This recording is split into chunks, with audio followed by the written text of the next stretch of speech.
Um, the pleading requirement for this, for affirmative defenses, as you all know, is that the defendants must plead an affirmative defense with enough specificity or factual particularity to give plaintiffs fair notice that the defense is being advanced.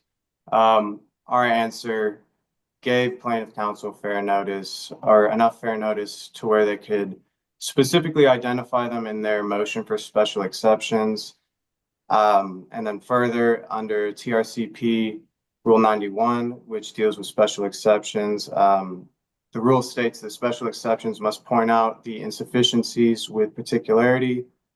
In plaintiff's motion, they claim that our defenses are ambiguous and general allegations.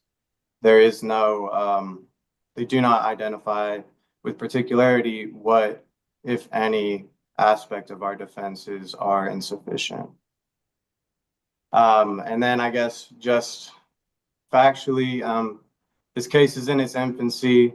We haven't had any depositions and we're still in the process of exchanging discovery. And at this point, there isn't enough evidence. There isn't sufficient evidence to say that our affirmative defenses are, not pled with enough specificity. Thank you, Your Honor.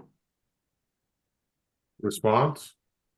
Sure, Your Honor. So counsel's point actually, I think makes my point, which is that they plead no facts sufficient to support any of the three affirmative defenses that they raise. Therefore, it is only an allegation and it is unsupported with anything. And although a case can be in its infancy and more discovery certainly will be helpful, there has to be some factual basis to plead one or more of these affirmative defenses, and there is none. And so that is the reason that the motion pens before the court today. All right, let's go ahead and share screen the petition that you're concerned, or his defenses you're concerned about. All right, Your Honor, give me just a moment and I shall pull that up.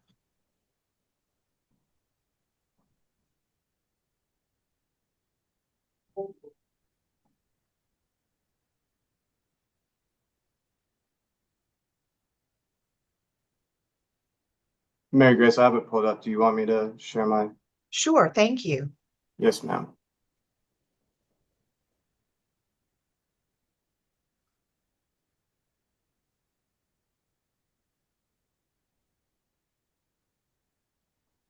So as the court can see, there is in paragraph 3 that Lisa McCullough failed to use a degree of care and caution that would have been used by a person with ordinary prudence under the same or similar circumstances, and that failure was a proximate or producing cause.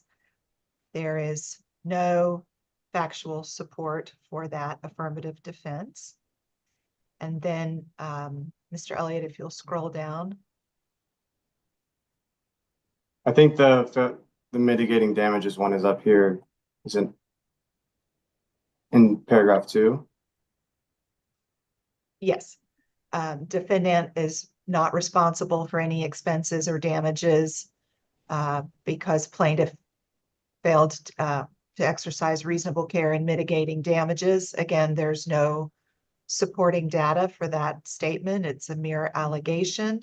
And then the third one is in paragraph 4, mentioning third-party defendants, counter defendants, and other responsible third parties, but not only not naming them, but not giving any factual basis for why defendants so believe that third parties would bear any responsibility.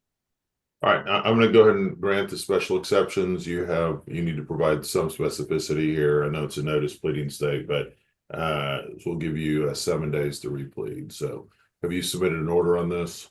Yes, Your Honor. Let me take a look. It was filed contemporaneously with the special exceptions. Okay.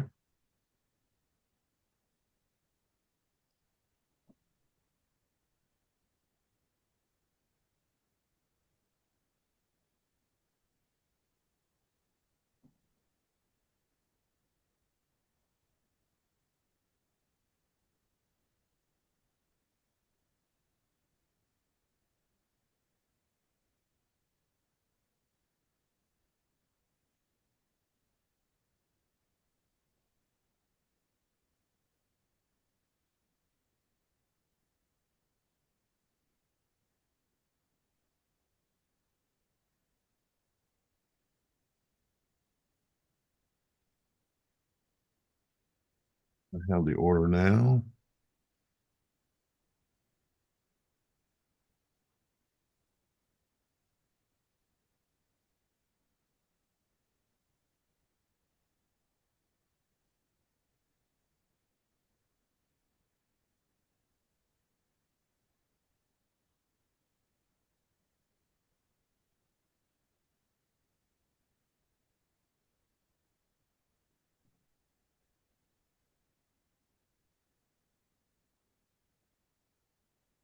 All right, you have 7 days to replead. And I'm signing the order right now and sending it to the clerks. Thank you, Judge. Thank you, Thank Mr. you, Cody. Judge. You guys have a great rest of your day, okay? And wait, let me Yeah, just check you something too. on your case. Is your case set for trial? I don't believe we have a docket control order yet. We need to circulate Well, dates. let me look at this real quick. Sure, thank you. Hmm.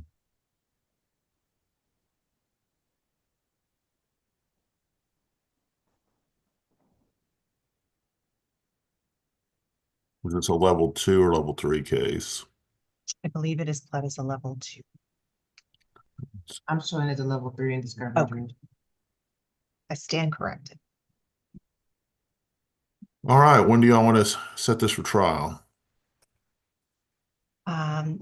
Does the court have availability in March of 2026? Sure, that works. That works for us as well. Gonna do March 3rd, Yes, sir. counsel? Yes, sir. Yes, Judge. And then who do you want to use as a mediator?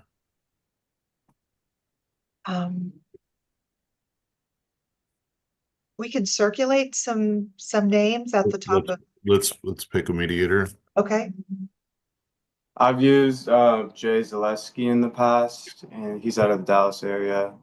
Mary Grace, if you're agreeable. that's fine. Yeah, he's on our list. Jay Zaleski, Rhonda. Got it. Okay, so we've set this for trial on May 3rd, 2025, and we have appointed Jay Zaleski. Anything Thank else you, Judge. today? No, Your Honor. All right, you guys have a great rest of your day, okay? Thank you, sir. Thank you. All right, next thing we have is a motion to dismiss. Are both sides here on Aguilar versus Freedom Forever, Texas? Plaintiffs here, Your Honor. Good morning, Your Honor. Kelsey Imam on behalf of Freedom Forever. All right, Tony, let's go on the record on DC 2422255, Aguilar versus Freedom Forever, Texas, LLC. Counsel, make your appearances. Good morning, Your Honor. Chris Arnell here for the plaintiff, Mr. Aguilar. Good morning, Your Honor. Kelsey Imam on behalf of Defendant Freedom Forever. All righty, let's go ahead and start. Yes, Your Honor. We're here this morning on Freedom Forever's motion to dismiss filed under Rule 91A. What the court has before it, though, to consider is only Freedom Forever's motion to dismiss, because the plaintiff neither timely responded in opposition to the motion nor timely amended his petition in response to the motion. If I may share my screen, Your Honor. Sure.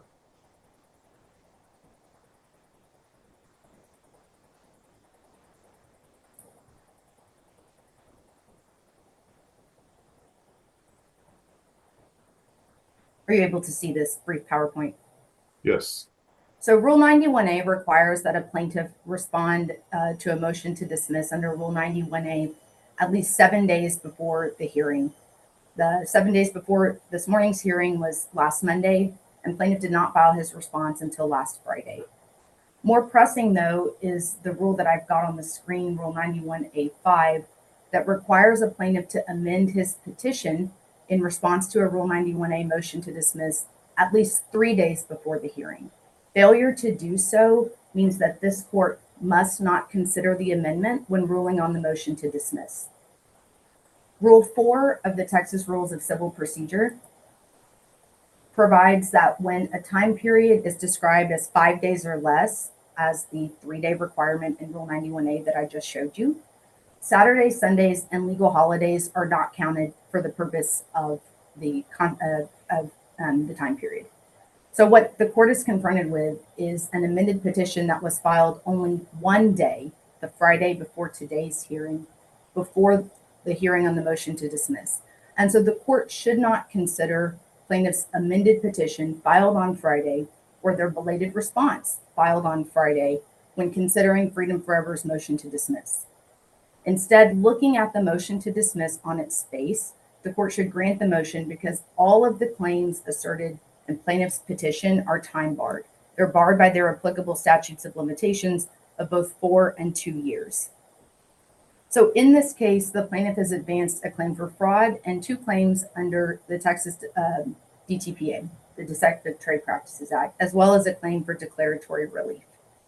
Fraud carries a 4-year statute of limitations. The DTPA has a 2-year statute of limitations, and a claim for dec relief, that statute of limitations follows the other claims that it accompanies. So in this case, fraud, 4 years, or DTPA, 2 years.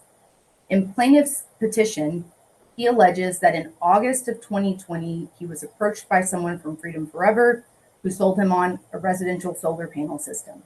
He alleges that the installation of that system was completed in November of 2020. He doesn't specify what day in November of 2020, but even giving plaintiff every benefit of the doubt on the face of his pleadings, he says November 2020, we'll give him November 30th, 2020. He had from that day 4 years to file a claim for fraud and 2 years to file claims under the DTPA.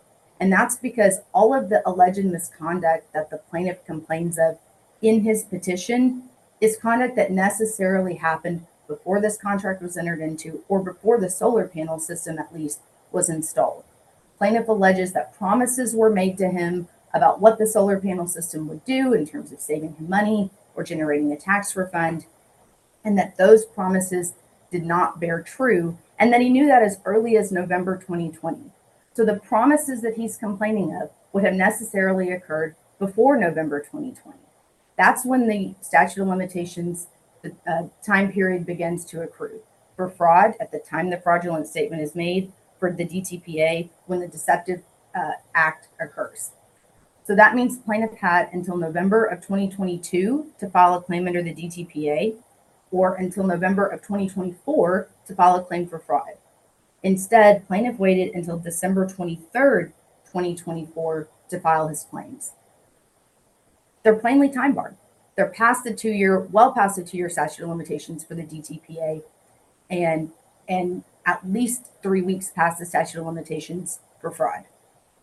Now, I don't think that the court should consider plaintiff's response or amended petition for the reasons I talked about at the outset of my argument. But even if the court is inclined to consider the amended petition or the response, they don't do anything to change the outcome on the motion to dismiss. All that plaintiff has done in his amended petition is add a sentence that in January of 2024, the plaintiff stopped talking to Freedom Forever about his concerns. And then he adds a paragraph at the end attempting to invoke the discovery rule.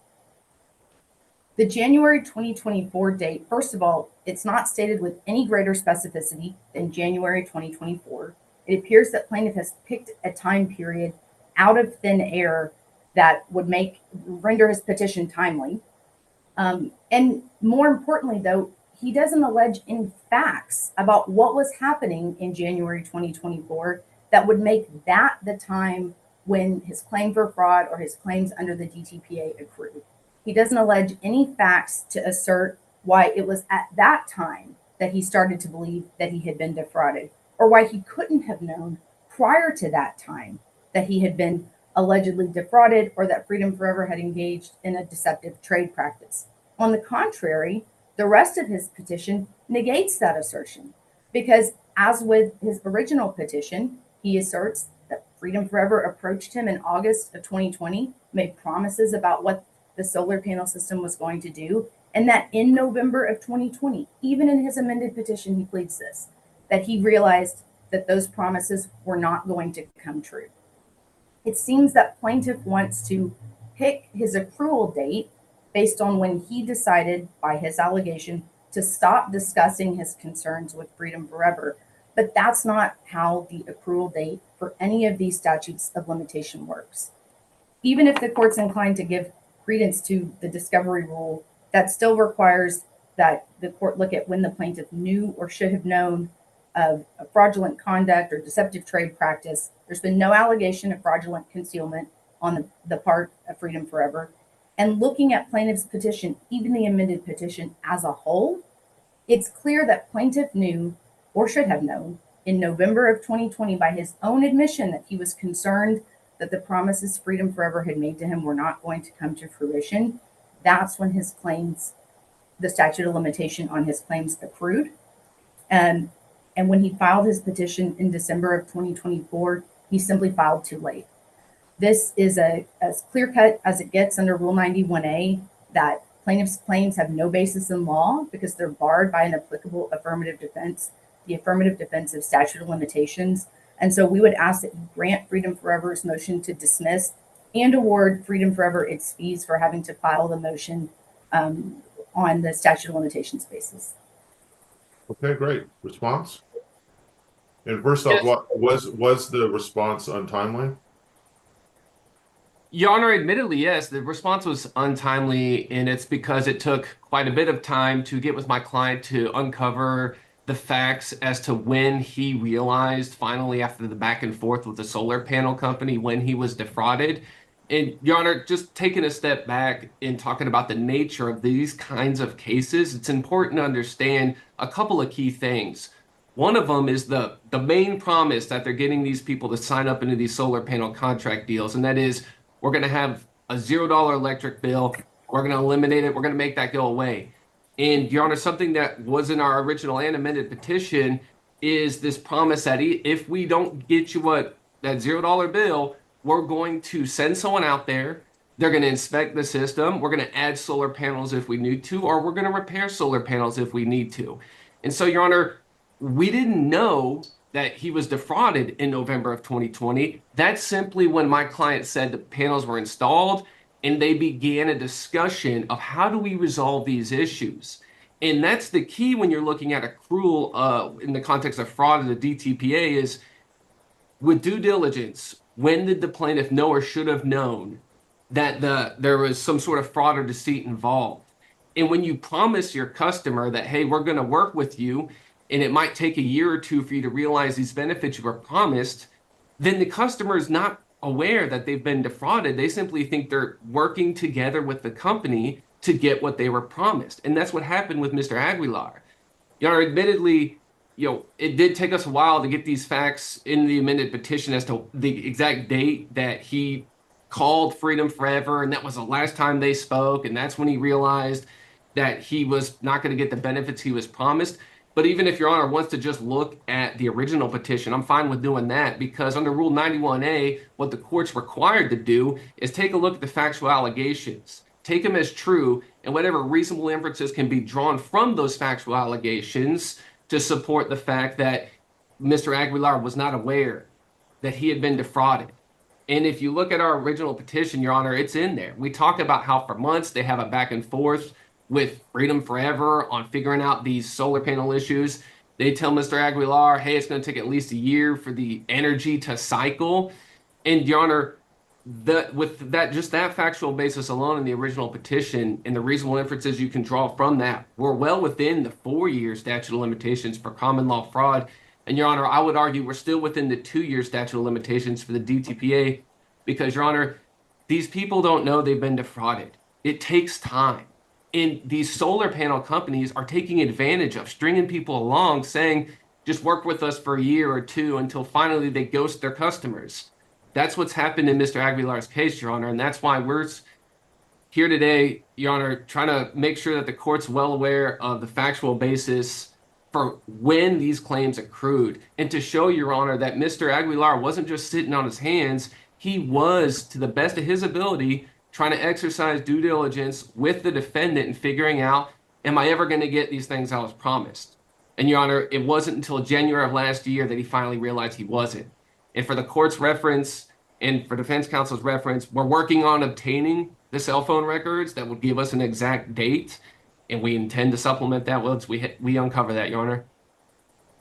Can you share screen in your original petition where you assert the discovery rule? Your Honor, it's not in our original petition, but the factual basis supporting it is in paragraph 11. Okay, Would Your Honor like me to share screen that? sure.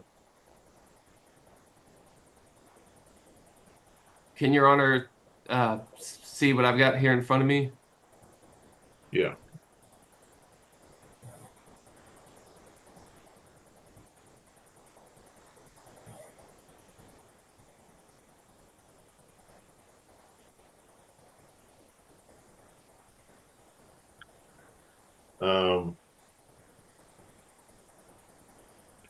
It's not very detailed. It doesn't give any idea of like dates or anything like that.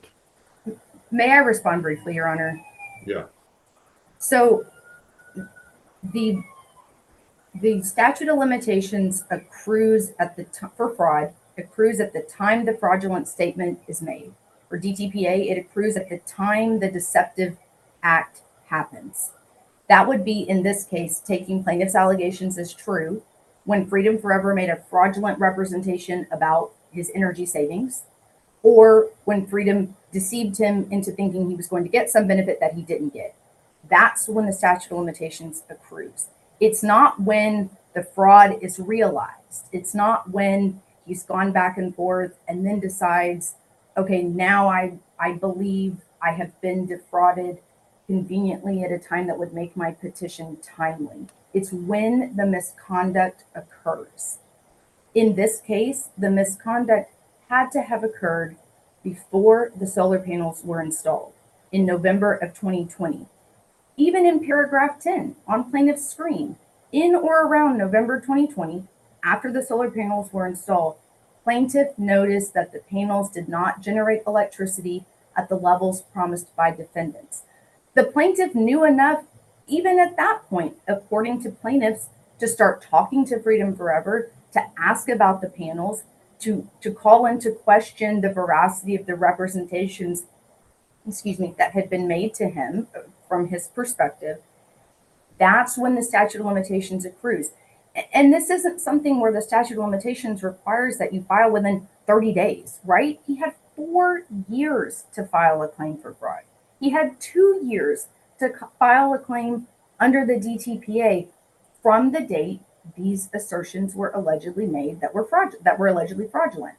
And so this is plaintiff coming back too late, too little, too late, trying to backdate and kind of take control of when the statute of limitations accrues, and that's just not what the law says. It accrues at the time the alleged misconduct occurs. But Plaintiff's petition if he inserted the discovery rule properly, the limitation period does not begin to run until the fraud is discovered or could have been discovered the exercise of reasonable diligence. I mean, there is a discovery rule for fraud. Yes, Your Honor, but even in his original petition, by exercise of reasonable diligence, he says he knew. He says he knew in November of 2020. Your Honor, may I be heard on that? Sure.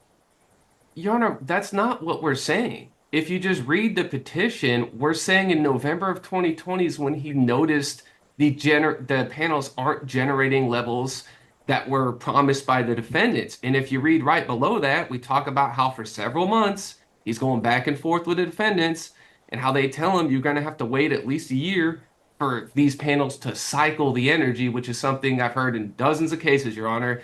This is exactly how these solar panel companies operate. And Your Honor, if you're looking for some sort of temporal designation as to when these claims could have accrued just based on the original petition, we know at the very least it would have started sometime early 2022 because they talked for several months with these solar panel representatives. Then after that point, they told them, you're going to need to wait a year. And Your Honor, it wasn't until I had a chance to talk to my client and we went back and forth to discover, okay, when's the last time you actually talked with the solar panel representatives to try and solve your issues?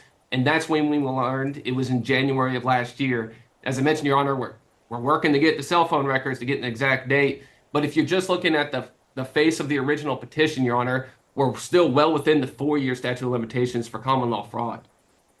All right, I'm going to go ahead and grant the motion to dismiss as the DTPA. I'm going to deny it as the fraud. Can you give me an order on that, Miss?